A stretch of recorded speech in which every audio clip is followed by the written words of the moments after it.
Thank you for giving me this opportunity, and on behalf of the UCSD Institute of Public Health, which is a co-sponsor of this event, we really appreciate and thank the Vatican and the Holy See for inviting us.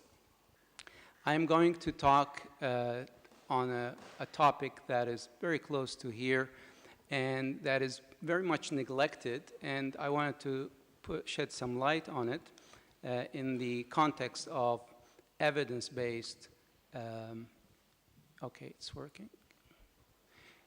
So just a background of some of my background to put context on what I'm going to talk about. So I'm elected chair of the International Joint Policy Committee of Societies of Epidemiology, which is 21 epidemiology societies, 6 from the US and other countries, that is focusing on development of policy, evidence-based. So as epidemiologists, what can we bring to the table from evidence? I'm now leading a paper on climate change and health within epidemiology. So that's something I want to reflect in the talk. I'm also one of the founder members of Health Earth, which is a collective group of epidemiologists from around the globe that link human health with planetary health, which is very close to this theme. And that is also something that is relevant to what I'm going to talk about. And finally, I lead the Global Mental Health Initiative in the Middle East focused on refugee health, which is why this topic is going to also focus on health. And it involves 4 universities. So these 3 backgrounds are going to be reflected in what I'm going to talk about. First, this area, which is called now the Middle East and North Africa, was called, or is still called, the Cradle of Civilization. And in the top, you see the current countries, and below the Fertile Crescent, Babylon, and Assyrians, and the Egyptians over there. And so this is very much the start of mankind, our civilization. And this is what the map currently looks. This is according to the World Bank. The Middle East and North Africa is defined by different entities, a little bit different, but in this case it includes Iran. The World Bank has made a major report on this, so that's why I used this. I want to make the argument that this is going to be the epicenter of climate change impact globally. And I will try to convince you through evidence that this is the case according to several factors. First, in terms of heat waves, the MENA, which is the Middle East and North Africa, will become so hot that human habitability is compromised. And this is from the group of UC Leveland and the Max Planck Institute and Cyprus Institute report. Business as usual scenario in another paper from Palin Al-Tahar from MIT recently showed that by the end of the century, 80% of summer months are going to be projected to be hotter than 5 standard deviation above the average, which is unprecedented heat extremes. This is the model they use, and the map on the upper is the temperature with humidity, which is 35 is the maximum that can be tolerated at 100% humidity. The lower part is 60 degrees dry heat that is expected to reach in areas that are dark. This is the business as usual scenario and the very lower right. So you can see the dark areas, these areas, they are expected to reach 60 Celsius in this region. In the middle is the one at 2 Celsius, and then on the left is what's the current. So it's already very hot in the summer in these areas, but it is going to be impossible to live outdoors in these areas at the end of the century. The World Bank estimates, again using models of Lelyveld, has found that the days with at least 6 consecutive days with daily maximum temperature exceeding the 90th percentile for 1979 to 2009 is going to be reaching 60. And these capitals in the region, in Baghdad, 160 days out of the year are going to reach that warm spell duration. Kuwait, 167 days, Beirut, 187, and Riyadh, Saudi Arabia, 202 days out of 365. They are going to be above the 90th percentile during the year. So as you can imagine, this becomes a major source of a problem that is going to have amplification to the rest of the world. So it is not going to be confined to that region. The other problem is that these countries do not have action plans to proactively deal with such heat waves in these capitals. There is no epidemiological data regarding specific health impacts from current heat waves. And the most likely thing is that these heat waves are going to kill the most vulnerable with pre-existing health conditions and those with low income. So all these, unfortunately, are red flags or upper stream indicators of what is going to come as the years progress and as global warming continues. Somebody might argue, well, there are other areas that are also very hot, although you say yesterday confirmed that this is going to be the hottest part in the world, the Middle East. I would argue then, okay, dust storms, the frequency of dust storms in this region is very much increasing, and it is expected to be increasing in intensity further.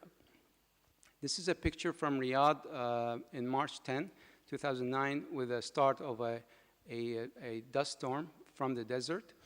And it is really almost catastrophic in its impact. This is another picture from NASA of Iraq, and the whole country is covered by a dust storm, as if you can see it. 122 dust storms were recorded in a single year in 2010, and it's expected to reach 300 dust storms. So I'm a native of Iraq. I'm originally from Iraq. And I recall when I was young, it happens usually once a year, and usually in April. This is how it looks on the ground. It's the visibility and the impact, and it stays usually 2 days or more. And you can see from this map, the global dust-producing regions is really the MENA region. By any account, there are areas and deserts in China and Mongolia also, but this is the hub of dust. And the other thing is it travels all over. It comes to Europe. It goes all over the globe. So it's not going to just affect that region. So what's driving it is the global warming, the long droughts and less precipitation, low soil moisture, and more arid conditions. That's going to increase by 50% in some areas, according to the World Bank. Another factor is Operation Desert Storm, named Desert Storm, interestingly. In 1991, the Gulf War was heavily tracked, all the deserts, by machinery and tanks, and in Iraq, Kuwait, and Saudi Arabia. And interestingly, these are the areas now are considered the areas of greatest dust storm occurrences, because these heavy machinery disrupt the ecology of the desert, and the refined sand becomes easily lifted because it is crushed, and that we observed. Before 91, there were very less frequent dust storms. Immediately I was there. After the war, it was become very frequent. Its health impact are several. It has direct respiratory irritation and damage, asthma exacerbation, poor visibility leads to a lot of traffic accidents. It can actually carry microorganisms, bacteria, fungi, it has been shown, across nations and across continents, carry pollens and cause allergy, carry heavy metals and toxicants, and lead to inflammatory reaction and oxidative stress.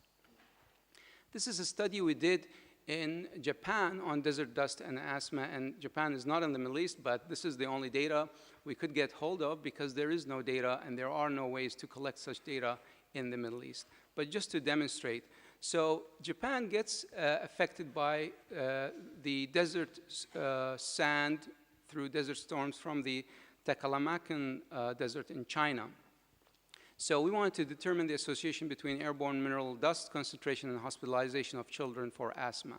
They were 1 to 15 years old in Tayama, Japan, between 2005 and 2009, and we recorded 620 asthma admissions over 6 days. Mind you, 6 days over 4 years, so this is very, very low frequency dust storms.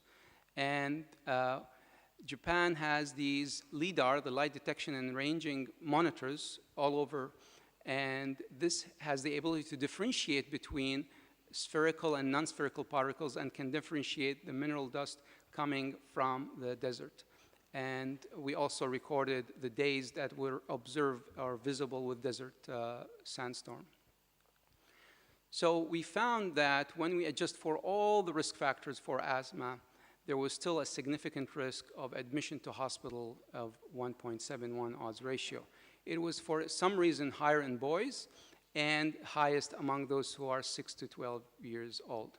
So we don't have any data to demonstrate this for the Middle East or the MENA region in terms of the health outcomes because we don't have the ways to measure the health outcomes and hospitalization. I tried, but have not been able to access such data. Well, somebody might say, well, yeah, heat and dust are in other areas. I'm going to argue now for water as a third factor that the MENA region is going to be the first to run out of water according to the World Bank.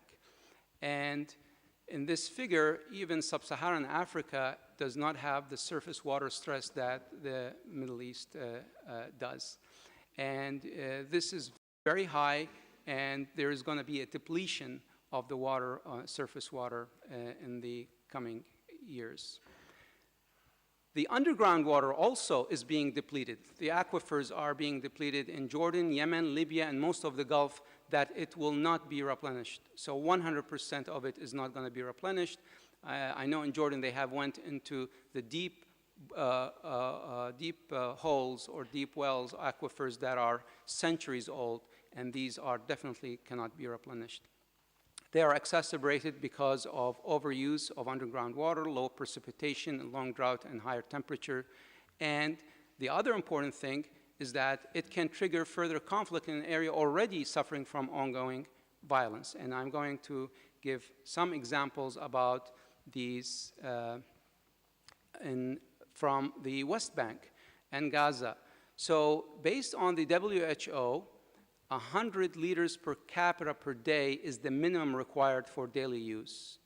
And according to the Israeli Information Center for Human Rights in the occupied territories, the cities, the Palestinian cities, get 2 to 50 liters per capita per day compared to 287.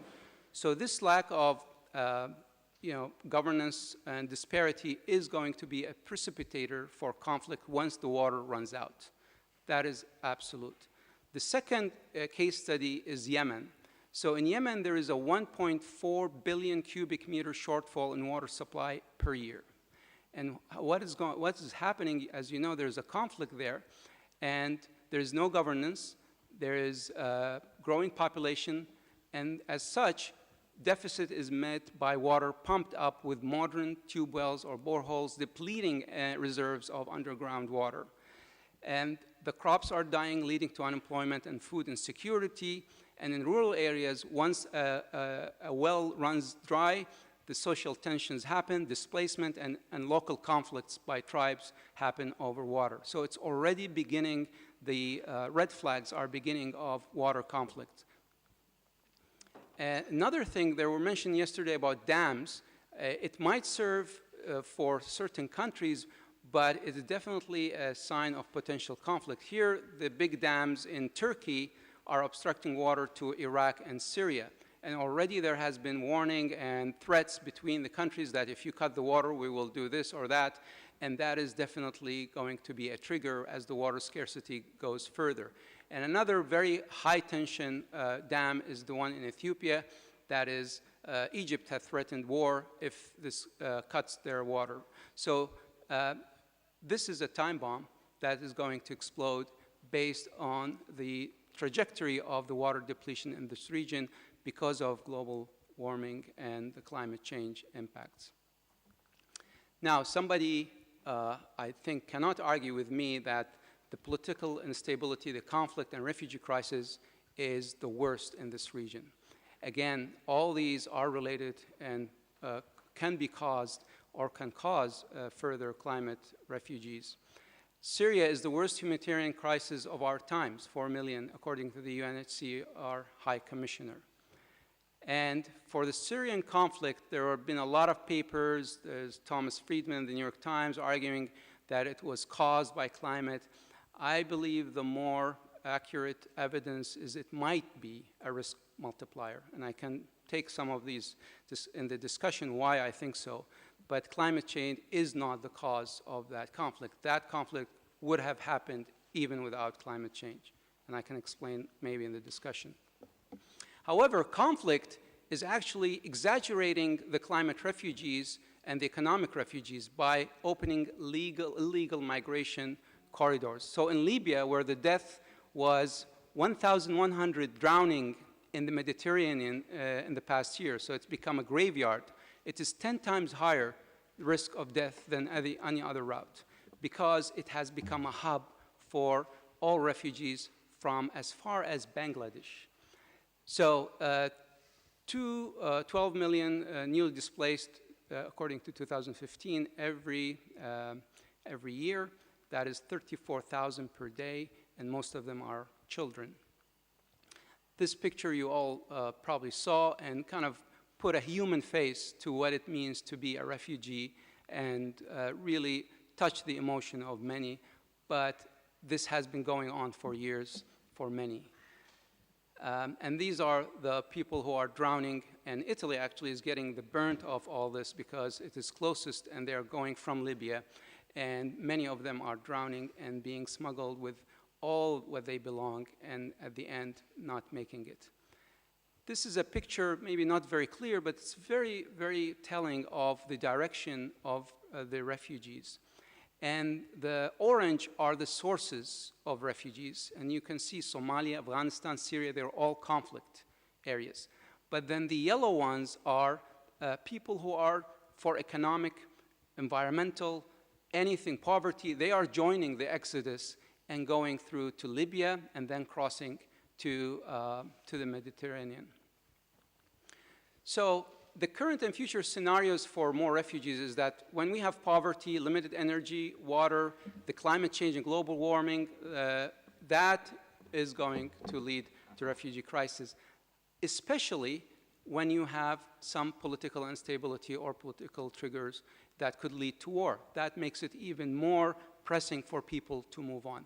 And when that happens, then other populations from economic or political instability from other parts join in.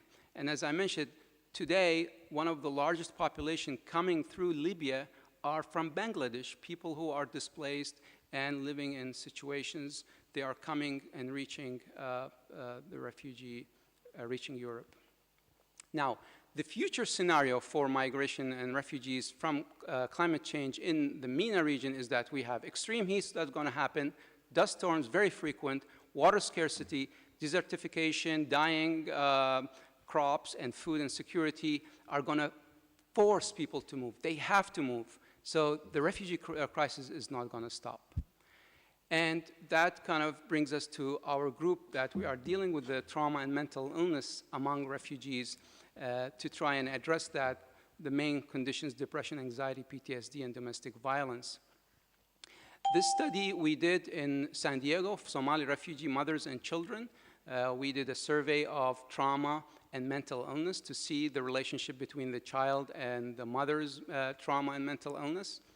And we found that if the mother had a traumatic event or a torture experience and still suffering from mental illness, their children were suffering from perceived racism, bullying, and depression symptoms, which is adjustment problems. It's very important here to know that those mothers were settled more than 10 years ago, and that most of the children were born in the US. So the trauma of mental health of refugees stays with them and is transmitted through generations. So in terms of solutions, the heat wave action plans and adaptation that can deal with extreme heat waves and events and dust storms are needed for these countries. Evidence-based policies are lacking because there is no data, and we need epidemiological data to support this. Sustainable water sources, including the use of gray water, and focus on the health of displaced populations, especially mental impact. Behavioral change, not wasting, at the individual level, clean energy, support sustainable agricultural practice, and faith-based. And the encyclical of the Pope represents 16% of the population. I apologize if this figure is not correct.